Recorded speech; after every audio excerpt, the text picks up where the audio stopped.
ប្រាសាទនៅលើកំពូលភ្នំដែលសាងសង់ដោយថ្មមានទម្ងន់រាប់តោនតើមនុស្សសម័យមុនប្រើវិធីសាស្ត្រអ្វីតាមការស្រាវជ្រាវបានរកឃើញថាសកម្មភាពជាច្រើនដែលទាក់ទងជាមួយនឹងមនុស្សក្រៅភព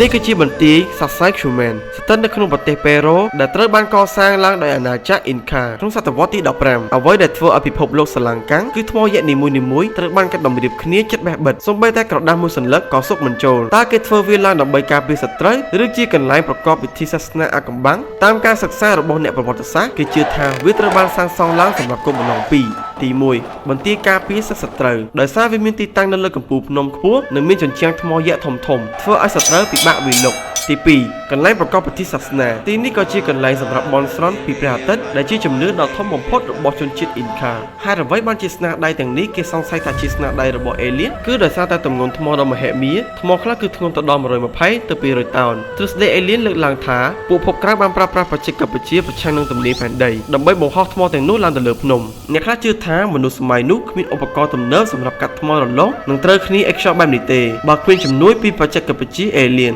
សម្រាប់មួយទៀតគឺការរំលាយថ្មមានមតិខ្លះនិយាយថាពួកអេលៀនបានប្រើប្រាស់ឧបករណ៍កម្ដៅ laser ដើម្បីរំលាយថ្មទាំងនោះឲ្យទន់ដូចជាដីឥដ្ឋទើបមនុស្សអាចសង្កត់ថ្មឲ្យចូលគ្នាយ៉ាងជិតបែបនេះបានទាំងនេះគឺជាការស្រាវជ្រាវរបស់អ្នកវិទ្យាសាស្ត្រនីមួយៗបានរៀបរាប់ប្រាប់ចុះសម្រាប់បងប្អូនវិញតើបងប្អូនជឿទេថានេះគឺជាស្នាដៃរបស់មនុស្សឬក៏ជាបច្ចេកវិទ្យារបស់ពួកអេលៀនជាចុងក្រោយខ្ញុំសូមអរគុណពុកម៉ែបងប្អូនសម្រាប់ការទស្សនាវីដេអូមួយនេះកុំភ្លេចជួយ like ជួយ subscribe ជាមួយនឹងសញ្ញាកណ្ដឹងដើម្បីតាមដានព័ត៌មានពិភពលោកជាមួយនឹងខ្ញុំសូមអរគុណ